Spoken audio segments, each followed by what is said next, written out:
Hi friends, welcome back to మాటే మంత్రం Telugu audio stories. ఈరోజు మనం నిన్నటి శ్రీవాణి కథకి ముగింపు ఎలా ఉందో ఈరోజు చూద్దాం. శ్రీవాణికి వెంకట్కి దాదాపుగా 7-8 ఏళ్ళు వయసు తేడా ఉంది. వెంకట్ కంటే శ్రీవాణి పెద్దది. శ్రీవాణి పిల్లలిద్దరూ పెద్దయ్యారు అని వెంకట్తో రొమాన్స్కి కొంచెం దూరంగా ఉంటుంది. పిల్లల ముందు జాగ్రత్తగా ఉండాలి అనుకుంది. శ్రీవాణి వాళ్ళది సింగిల్ బెడ్రూమ్. పిల్లలు బెడ్రూమ్లో ఉన్నా వీళ్ళు హాల్లో ఉంటారు. పగలు ఇద్దరు వర్క్కి వెళ్తారు. నైట్ టైం పిల్లల ముందు బాగోదు అని వెంకట్తో పడకకి దూరంగా ఉంటోంది. స్వీటీ చదువుకి కొంత డబ్బు ఇచ్చాడు. శ్రీవాణి వర్క్ చేసే ఆఫీస్ మేనేజర్. వెంకట్లో ఉన్న మగబుద్ధి బయటకు వచ్చింది.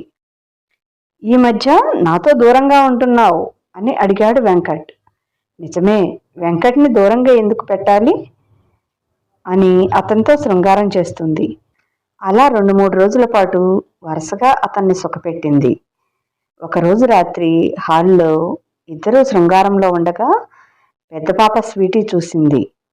శ్రీవాణికి పిచ్చ గిల్టీ ఫీలింగ్ వచ్చింది. వెంకట్ నార్మల్గానే ఉన్నాడు. మళ్ళీ కొన్ని రోజులు దూరంగా పెట్టింది వెంకట్ని. వెంకట్లో అసహనం పెరిగిపోతోంది. ఒకరోజు శ్రీవాణికి వర్క్ ఎక్కువగా ఉంది అని, కొంచెం లేట్ అవుతుంది అని కాల్ చేసి వెంకట్తో చెప్పింది. శ్రీవాణి వర్క్ చేసే ఆఫీస్ వాళ్ళు న్యూ బ్రాంచ్ ఓపెన్ చేసే ప్రాసెస్లో ఉన్నారు. అందువల్ల శ్రీవాణికి అప్పుడప్పుడు వర్క్ ఎక్కువగా ఉండి ఇంటికి లేట్గా వస్తుంది. వెంకట్లో అసహనంతో పాటు అనుమానం కూడా కలుగుతోంది. ఒకరోజు మళ్ళీ వర్క్ ఉంది, లేట్ అవుతుంది అని చెప్పింది వెంకట్తో. ఈసారి వెంకట్ ఆమె వర్క్ చేసే ఆఫీస్కి వెళ్ళి చూశాడు. అనుమానించేలాగా ఏమీ లేదు అనుకున్నాడు. అలా కుదిరినప్పుడు వెళ్తూనే ఉన్నాడు శ్రీవాణి వర్క్ చేసే ప్లేస్కి. ఒకరోజు వెంకట్ వెళ్ళేసరికి కోవర్కర్తో నవ్వుతూ మాట్లాడుతోంది శ్రీవాణి. చూశాడు. అలా డైలీ అతని పని ఆపేసి మరీ వెళ్తున్నాడు. ఆమె నవ్వుతూ తోటి వర్కర్స్తో మాట్లాడడం చూస్తూనే ఉన్నాడు. ఒకరోజు రాత్రి టైంలో బైక్ మీద ఆమెని ఇంటికి తీసుకువస్తూ ఆమెని అడిగాడు, నా మీద మోజు తగ్గింది కదా, కొత్త పరిచయాలు, కొత్త ఫీలింగ్స్, అందుకే వాళ్ళతో నవ్వుతూ మాట్లాడుతున్నావు, నాకు దూరంగా ఉంటున్నావు, బయట సుఖపడి డబ్బులు తీసుకొని నీ పిల్లల ఫీజు కడుతున్నావు, ఇంకా నా మీద ఇంట్రెస్ట్ ఎందుకు ఉంటుందిలే నీకు, బయట నిన్ను సుఖపెట్టే వాళ్ళు ఉన్నారు కదా అన్నాడు. రోడ్ మీద ఎందుకు అని సైలెంట్గా ఉండి ఇంటికి రాగానే వెంకట్కి భోజనం పెట్టి తిన్న తర్వాత అడిగింది, ఏం మాట్లాడుతున్నావు, అర్థమవుతుందా అంది. నిజమే కదా, అందుకే నేను అడిగినప్పుడు సైలెంట్గా ఉన్నావు, అబద్ధం అని ఎందుకు చెప్పలేదు అన్నాడు వెంకట్. రోడ్డు మీద ఉన్నాం, సైలెంట్గా ఉంటే తప్పు చేసినట్లా, ఇదేనా నీకు నా మీద ఉన్న నమ్మకం అంది శ్రీవాణి. మాట పెరిగి శ్రీవాణి మీద చేయి చేసుకున్నాడు వెంకట్. వీళ్ళ గోలకి పిల్లలు లేచారు, చూశారు. ఎదిగిన పిల్లల ముందు వీక్ అవ్వకూడదు అని సైలెంట్గా ఉంది. నెక్స్ట్ డే మార్నింగ్ వెంకట్ జాబ్కి వెళ్ళాడు. శ్రీవాణి హాఫ్ డే పర్మిషన్ తీసుకొని ఇంట్లోనే ఉంది. ఏంటి మా ఇది, ఈ మాత్రంకి మా నాన్నని వదిలి వచ్చావా, ఇప్పుడు ఈ డాడీ కూడా కొట్టాడు కదా, మరి ఇప్పుడేం చేస్తావు, మా నాన్నతో ఫిజికల్ రిలేషన్ లేకుండానే మేము పుట్టామా, మా నాన్నలో లేనిది ఏంటి, ఈ డాడీలో ఉన్నది ఏమిటి, ఇద్దరూ మగాళ్లే కదా, 5 minutes సుఖం కోసం ఈ డాడీతో వచ్చేసావా మా నాన్నని వదిలి, మా నాన్న ప్రేమ మాకు దూరం చేశావు అంది స్వీటీ. శ్రీవాణికి ఏమీ అర్థం కావటం లేదు. కూతురు అడిగిన మాటలకి ఎలా రియాక్ట్ అవ్వాలో తెలియటం లేదు. ఒకవైపు వెంకట్ ప్రవర్తన, మరోవైపు స్వీటీ అడిగే ప్రశ్నలు. శ్రీవాణి మనసులో బాధ చెప్పుకోవటానికి సీత దగ్గరకు వచ్చింది. మొత్తం విన్న సీతకి ఏం చేయాలో అర్థం కాలేదు. మా గీతా ఇంటికి పోదాంరా అని శ్రీవాణిని తీసుకొని గీతా ఇంటికి వచ్చారు సీత, శ్రీవాణి. శ్రీవాణికి వెంకట్కి మధ్య జరిగింది మొత్తం గీతతో చెప్పింది సీత. నువ్వు రోడ్ మీద ఆర్గ్యూ చేస్తే బాగోదు అని సైలెంట్గా ఉన్నావు, కరెక్ట్, కానీ నీ మౌనం చూసి తన అనుమానం నిజమేమో అందుకే సైలెంట్గా ఉంది అనుకున్నాడు. ఇందులో పెద్దగా ఫీల్ అవటానికి ఏమీ లేదు శ్రీవాణి గారు. పిల్లలు పెద్దవుతున్నారు అని కొంచెం జాగ్రత్తగా ఉండాలి అని, దూరంగా ఉంటున్నా అని మీ ఉద్దేశం అర్థమయ్యేలా చెప్పండి. మీ మేనేజర్ మీ పరిస్థితి బాగాలేదు, 2 ఆడపిల్లలు ఉన్నారు అని ఒక తోడబుట్టిన వాడిలాగా హెల్ప్ చేశాడు అని ఉన్నది ఉన్నట్లుగా మాట్లాడండి. ఒకే ఆఫీస్లో వర్క్ చేస్తున్నప్పుడు ముఖం సీరియస్గా పెట్టుకుని ఉండలేము కదా. నవ్వితే తప్పు చేసినట్లా కాదు కదా. ఏ బంధంలో అయినా సరే నమ్మకం ఉండాలి. ఒక్కోసారి నమ్మకం లేకపోయినా పర్లేదు, కానీ ఏ ఇద్దరి మధ్యలో ఈగోలు మాత్రం అసలు ఉండకూడదు. ముఖ్యంగా భార్య భర్త మధ్యలో ఈగో అస్సలు ఉండకూడదు. వెంకట్ ప్లేస్లో ఉండి ఆలోచించి అర్థం చేసుకోండి శ్రీవాణి గారు అంది గీత. వెంకట్ మీకంటే వయసులో చిన్నవాడు, అతనికి కోరికలు ఉంటాయి కదా. ఏదో ఒక టైంలో మీకు కుదిరినప్పుడల్లా అతనితో సంతోషంగా ఉండటానికి ట్రై చేయండి. పిల్లలు స్కూల్కి వెళ్ళారు కదా, మీరు ఆఫీస్కి పోలేదు కదా. ఒకసారి వెంకట్ని ఇంటికి రమ్మని మాట్లాడుకోండి. భార్యాభర్తల మధ్యలో ఇలాంటివి ఎన్నో వస్తాయి. మీరే కొంచెం తగ్గి ఉండటంలో తప్పులేదు. నన్ను తిట్టాడు, కొట్టాడు, అనుమానించాడు అని ఈగోకి వెళ్లకుండా కొంచెం తగ్గి వెంకట్ ప్లేస్లో ఉండి ఆలోచించి అర్థం చేసుకోండి శ్రీవాణి గారు. కానీ అసలు ఏం జరిగిందో పూర్తిగా ఉన్నది ఉన్నట్లుగా నిజం మాత్రమే చెప్పండి. అబద్ధాలు వద్దు, కేవలం నిజం మాత్రమే చెప్పండి. అర్థమయ్యేలా చెప్పి చూడండి. చాలా థ్యాంక్స్ గీత అంది శ్రీవాణి. ఇంటికి వచ్చి వెంకట్కి కాల్ చేసి మాట్లాడుకున్నారు. తర్వాత బాగానే ఉన్నారు. ఆ తర్వాత రోజు స్వీటీని పిలిచి మాట్లాడింది గీత. మీ అమ్మని అలా అనకు స్వీటీ, సంతోషంగా ఉన్న సంసారంని ఎవరూ పాడు చేసుకోరు కదా. ప్రేమగా చూసుకునే భర్తని వదిలి వేరే వారితో ఎందుకు వస్తారు? మీ అమ్మ ఏమి బాధపడిందో మనకి తెలియదు కదా. ఏ కన్న తల్లి తన చేతులారా ఆమె కన్న పిల్లలకి తండ్రి ప్రేమని దూరం చేస్తుందా? కావాలని చేస్తుందా ఏంటి? ఆస్తి కూడా వద్దు అని వచ్చేసింది అంటే మీ అమ్మకి ఎంత విరక్తి కలిగింది ఆలోచించు.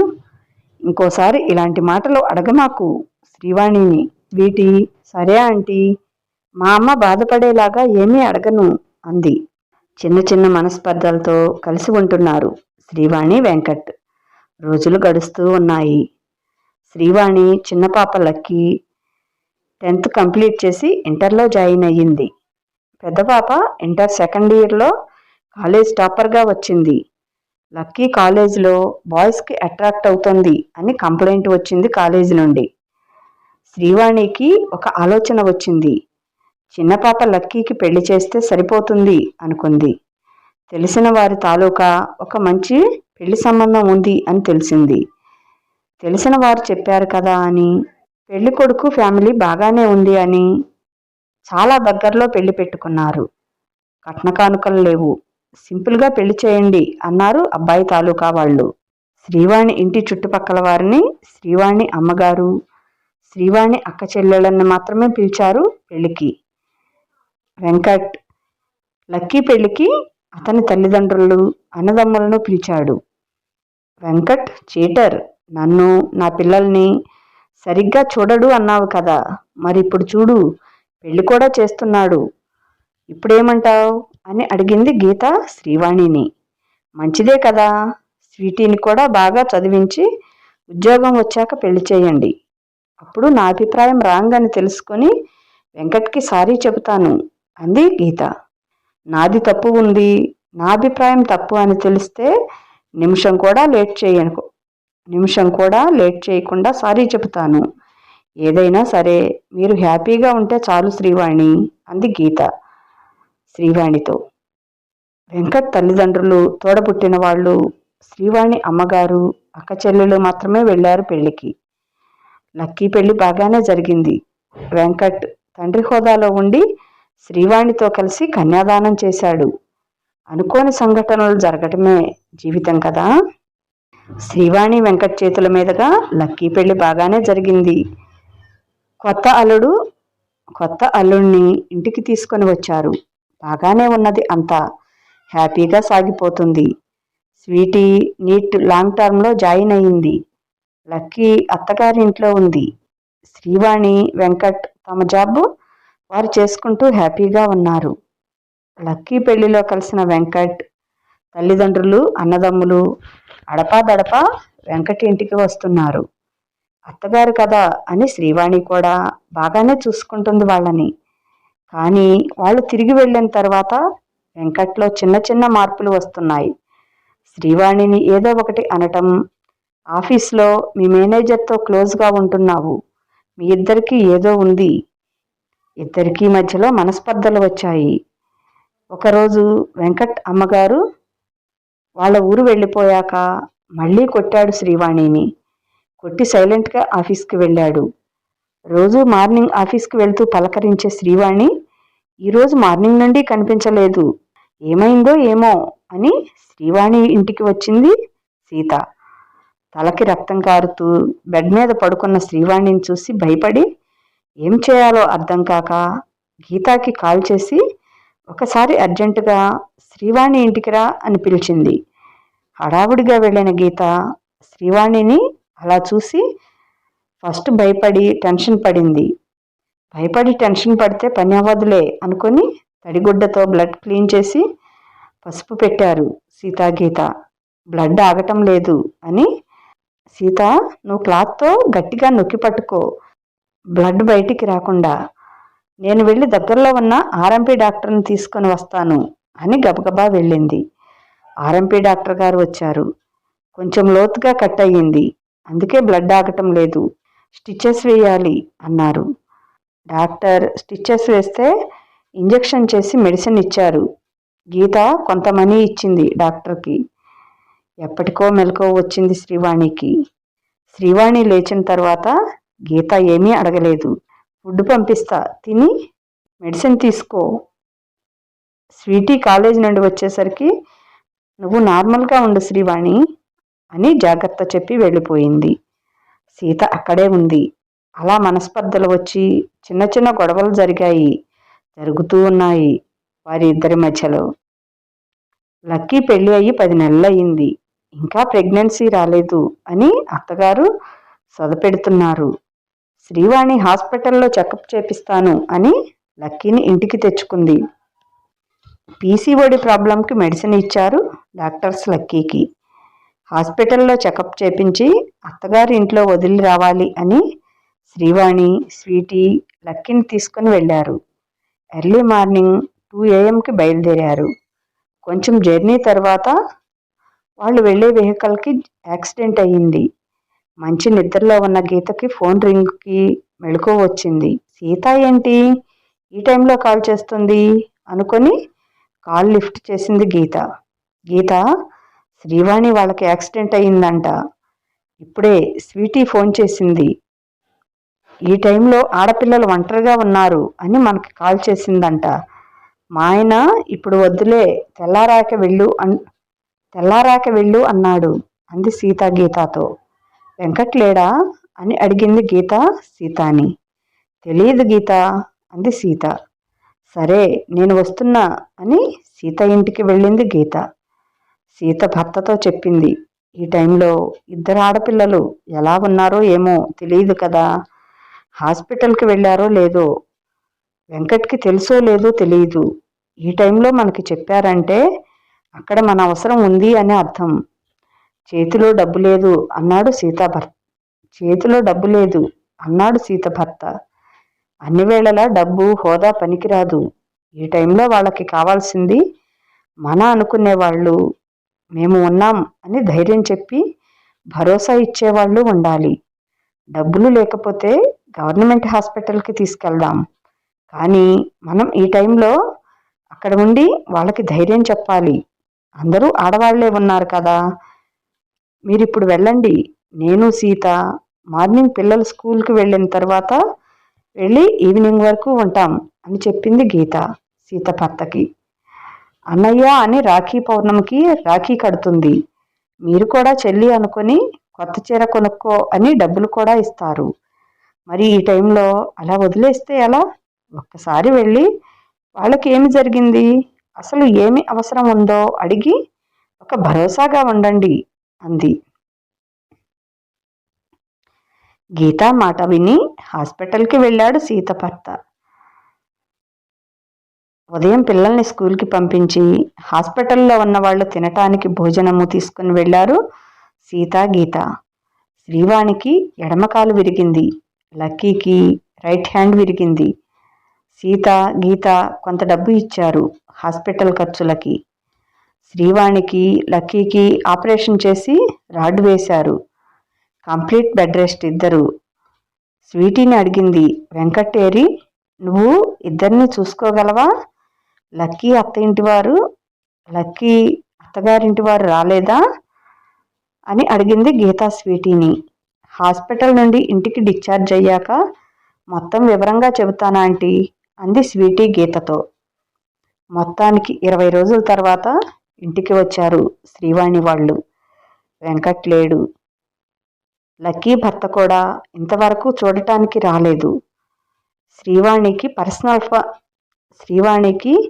పర్సనల్ పనుల్లో హెల్ప్గా ఆమె అమ్మ అన్నపూర్ణమ్మ గారు ఉన్నారు. లక్కీకి స్వీటీ హెల్ప్ చేస్తుంది. ఇంటికి వచ్చిన తర్వాత పలకరించాలి అని మళ్ళీ వచ్చారు సీతా గీతా ఫ్యామిలీస్.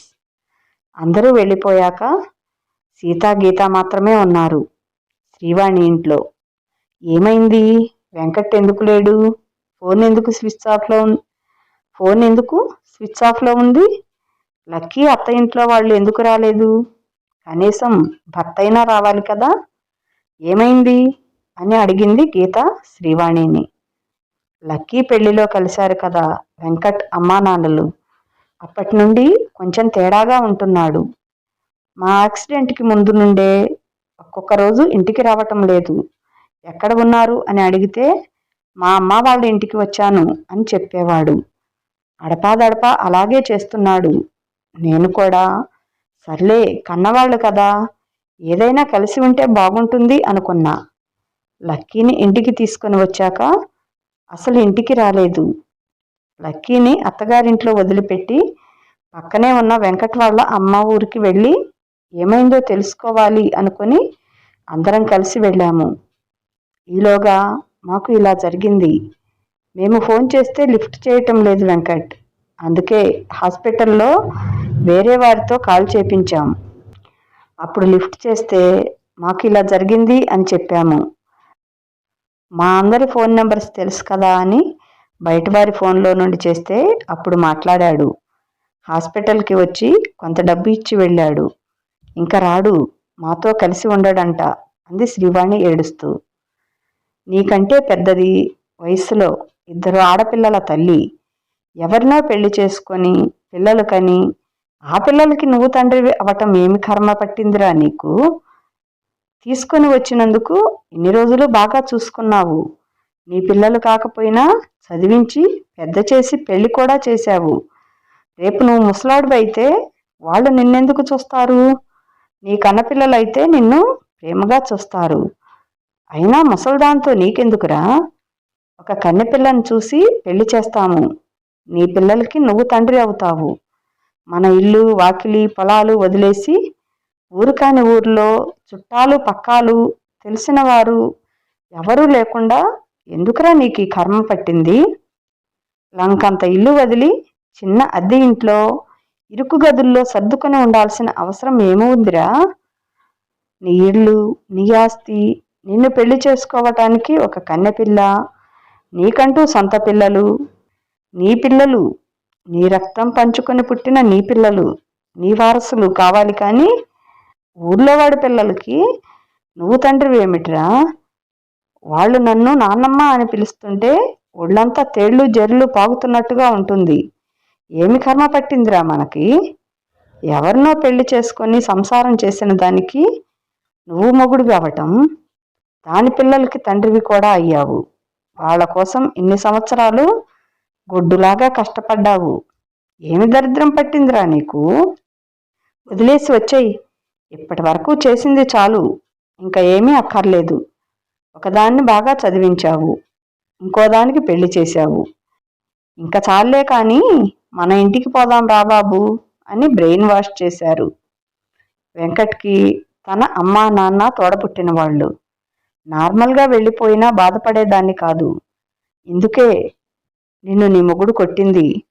నేను నీకంటే చిన్నవాడిని కదా. మనం లేచిపోవటం తప్పు అని చెప్పకుండా నేను అడగగానే బుద్ధి లేకుండా నాతో వచ్చేశావు. సిగ్గులేదా నీకు? ఇంకోసారి నన్ను మీతో కలిసి ఉండమని అడగకు అని కొంత డబ్బు ఇచ్చి వెళ్ళిపోతుంటే స్వీటీ వెనక వెళ్ళి ఆ డబ్బుని వెంకట్కి ఇచ్చేసింది. ఇప్పుడు పెళ్ళి, తన సొంత రక్తం పంచుకొని పుట్టిన పిల్లలు కావాలి అంటున్నాడు వెంకట్. ఏమి చేయనిప్పుడు అంది ఏడుస్తూ శ్రీవాణి. గీతాకి ఏమి మాట్లాడాలో అర్థం కావటం లేదు. గీత ఆమె బాధని అర్థం చేసుకోవటానికి ట్రై చేస్తుంది.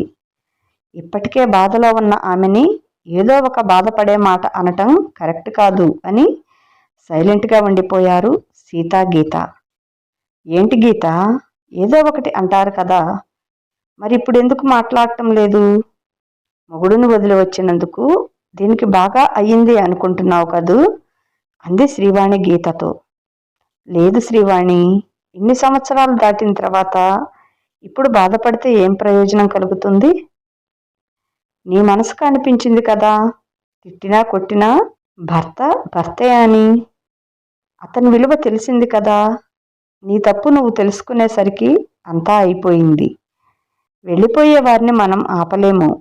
ఏడ్చి పెడబొబ్బలు పెట్టి మన మీద వారి మనసులో ప్రేమ పుట్టించలేము. వెళ్ళిపోవాలి అనుకున్న వాళ్ళు మనం ఎంత ప్రేమ చూపించినా మనల్ని చీప్గా చూస్తారు. మనం అంటే ఇష్టము, ప్రేమ ఉండి మన కోసం నిలబడాలి అనుకునేవారు మనం ఏమీ చెప్పకపోయినా అర్థం చేసుకొని మన మనసు తెలుసుకొని మన కోసం నిలబడతారు. ఇప్పుడు 2 పిల్లలతో నువ్వు ధైర్యంగా స్ట్రాంగ్గా ఉండు, ఇదే నేను చెప్పేది అనింది గీత శ్రీవాణితో. 3 నెలలయ్యింది. వెంకట్ అసలు మనిషి జాడే లేదు. లక్కీ భర్త ఒకసారి ఫోన్ చేసి, పిల్లలు లేరు, ఇప్పుడు కుడి చేయి విరిగినా మీ అమ్మాయితో నేను కాపురం చేయలేను, డివోర్స్ ఇస్తాను అన్నాడు. శ్రీవాణి, స్వీటీ, శ్రీవాణి అమ్మ అన్నపూర్ణమ్మ కలిసి లక్కీని తీసుకొని లక్కీ అత్తగారింటికి వెళ్ళారు. లక్కీ భర్తతో మాట్లాడారు. సరే, 3 నెలలు టైం ఇస్తున్నా, ఈలోగా ప్రెగ్నెంట్ అయితే సరి, లేకపోతే డైవోర్స్ ఇచ్చి ఇంకో పెళ్లి చేసుకుంటా అన్నాడు. 3 నెలలు జరిగాయి.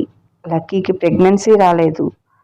ఒకరోజు లక్కీని బాగా కొట్టి శ్రీవాణికి కాల్ చేసి, మీ అమ్మాయికి ఏదో రోగం వచ్చి పడింది, మీ ఇంటికి తీసుకుని వెళ్ళండి అన్నాడు లక్కీ భర్త.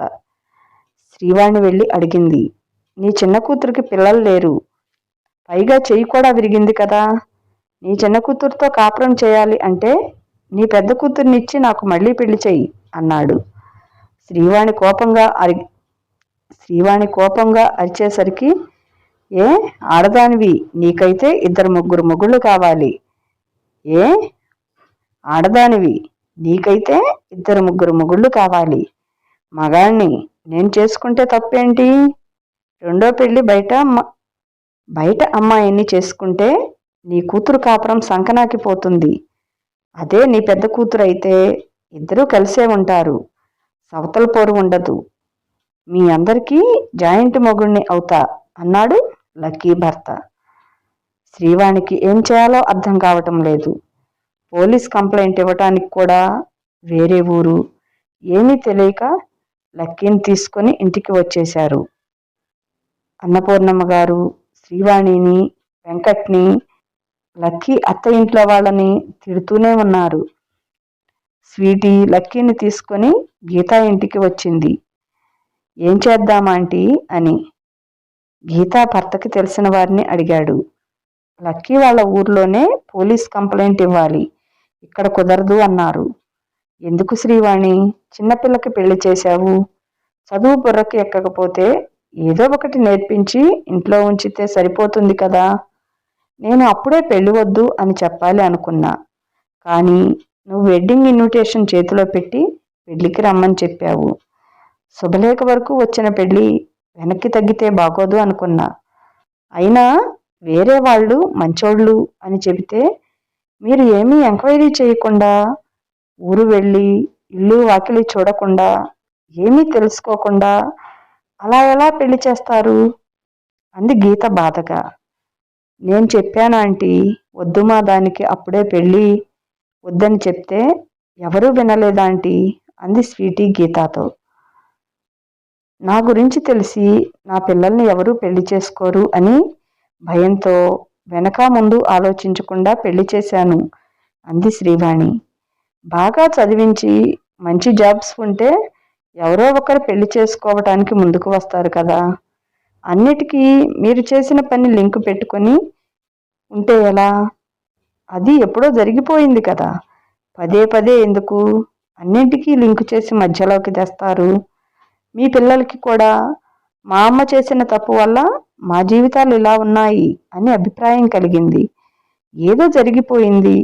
మీ తలరాత మీది, పిల్లల తలరాత పిల్లలది. మీరు ఎక్కడా వీక్ అవ్వకుండా స్ట్రాంగ్గా ఉండండి. పిల్లలకి కూడా సొసైటీ ఎలా ఉంటుందో చెప్పండి. మీరే ఒక చక్కని ఉదాహరణ. 1 ఇయర్ అయినా లక్కీని వాళ్ళ అత్తగారు వాళ్ళు తీసుకుని వెళ్ళలేదు. తర్వాత తెలిసింది లక్కీ భర్త మళ్ళీ పెళ్లి చేసుకున్నాడు అని. లాయర్ని అడిగితే భార్య 1 సంవత్సరం కాపురానికి రాకపోతే డైవోర్స్ ఇవ్వకుండా పెళ్లి చేసుకోవచ్చు. ఆమెకి ఉన్న హెల్త్ ఇష్యూస్ని బేస్ చేసుకొని పెళ్లి చేసుకోవచ్చు అన్నారు. వెంకట్ కూడా మళ్ళీ పెళ్లి చేసుకున్నాడు. వెంకట్ భర్తగా ఎలాంటి ఐడి ప్రూఫ్ లేవు. కనీసం ఆధార్, రేషన్ ఏమీ లేదు. కనీసం గుడిలో జరిగిన పెళ్లిని రిజిస్ట్రార్ కూడా చేపించలేదు. లక్కీ సొంత తండ్రి ఉంటే ఆమె జీవితం ఇలా ఉంటే చూస్తూ ఊరుకుంటాడా? అల్లుడిని బెదిరించి బతిమిలాడో వాళ్ళు అడిగింది ఇచ్చి కూతురు కాపురం నిలబెట్టేవారు. నీట్లో పాస్ అయ్యి MBBSలో ఫ్రీ సీట్ తెచ్చుకున్న పిల్ల ఇంట్లో ఉంటే చూస్తూ ఊరుకుంటాడా? అప్పో సొప్పో చేసి చదివించి నా కూతురు డాక్టర్ అని గొప్పగా చెప్పుకుంటారు. భార్యని ఎలా చూసుకున్నా పిల్లల్ని మాత్రం చాలా చాలా ప్రేమగా చూస్తారు. ప్రతి తండ్రి కూడా. అంత బాగా చదివి స్వీటీ పెళ్ళి అయి కూడా మొగుడు దగ్గర ఉండలేని లక్కీ, భర్తని వదిలి వేరే వారితో వచ్చేసిన శ్రీవాణి, ముగ్గురు షాప్లో వర్క్ చేస్తుంటే ముఖ్యంగా డాక్టర్ అవ్వాల్సిన అమ్మాయిని ఇలా చూస్తుంటే తప్పు ఎవరిదో అర్థం కావటం లేదు. అయిపోయిందండి. ఇదండి ఈ కథ. ఈ కథలో మీకు తప్పు ఎవరిదనిపిస్తుంది? మీ మనసుకు ఏమనిపిస్తుందో ఓ చిన్న కామెంట్ ద్వారా తెలియచేయండి. ఈ కథలో చాలా వరకు అందరిది తప్పే. శ్రీవాణి భర్త తాగొచ్చి భార్యను గొడ్డులా బాదుతూ ఉంటే ఏ భార్య అయినా ఎన్నాళ్ళని సహిస్తుంది? అతను అలాగే చేశాడు. శ్రీవాణి సరే భర్తతో పడకపోతే పడకపోయింది, విడాకులు తీసుకొని తన పిల్లల్ని తను చూసుకుంటూ పుట్టింట్లో అయినా ఉండవచ్చు, విడిగా అయినా ఉండి తన పిల్లల్ని తను చూసుకోవటమో అలా చేసుంటే బాగుండేదేమో. కానీ పక్కింటి అబ్బాయి మాటలకి అట్రాక్ట్ అయ్యి అతను వయసులో ఉన్నాడు. తెలియని తనమో మోసం ఏది అనుకోవటానికి వీల్లేదు. ఎందుకంటే అతను కూడా కొన్నాళ్ళు బాగానే ఉన్నాడు. తల్లిదండ్రుల మాటలకి అతను అట్రాక్ట్ అయ్యి అతను వదిలిపెట్టి వెళ్ళిపోయాడు. అందరిది తప్పే. పాపం లక్కీది తప్పే. స్వీటీ మాత్రం మంచిగా చదువుకుంది, కానీ ఉపయోగం లేకుండా పోయింది. అంత చక్కగా చదివి కాలేజ్ టాపరు, నీటిలో కూడా ర్యాంక్ వచ్చిన అమ్మాయిని చదివించే స్థితి లేక షాపులో పని చేయించటం అంటే నిజంగా ఆ అమ్మాయి దురదృష్టం అనుకోవాలి. లక్కీ కూడా అమ్మాయి మనస్తత్వం అంత చిన్న వయసులోనే బాయ్స్కి అట్రాక్ట్ అవ్వటం, అందువల్ల చదువు మానిపించి వీళ్ళేమో పెళ్లి చేయటం, అది పెటాకులు అవ్వటం. ఈ కథే అంతా విషాదభరితంగా ఉంది. కాకపోతే కొన్ని ఇలాంటి తప్పులు చేయకూడదు అనేది మనకు తెలియచెప్పే కథ ఇది. ఇదేనండి ఈ కథ సారాంశం. సరే, ఈ కథ పైన మీ అమూల్యమైన అభిప్రాయాన్ని తప్పకుండా ఒక చిన్న కామెంట్ ద్వారా తెలియచేయండి. మన మాటే మంత్రం ఛానల్ని సబ్స్క్రైబ్ చేసుకోండి, షేర్ చేయండి. ఇక ఉంటాను. బాయ్. మీ లక్ష్మీ ఘంట.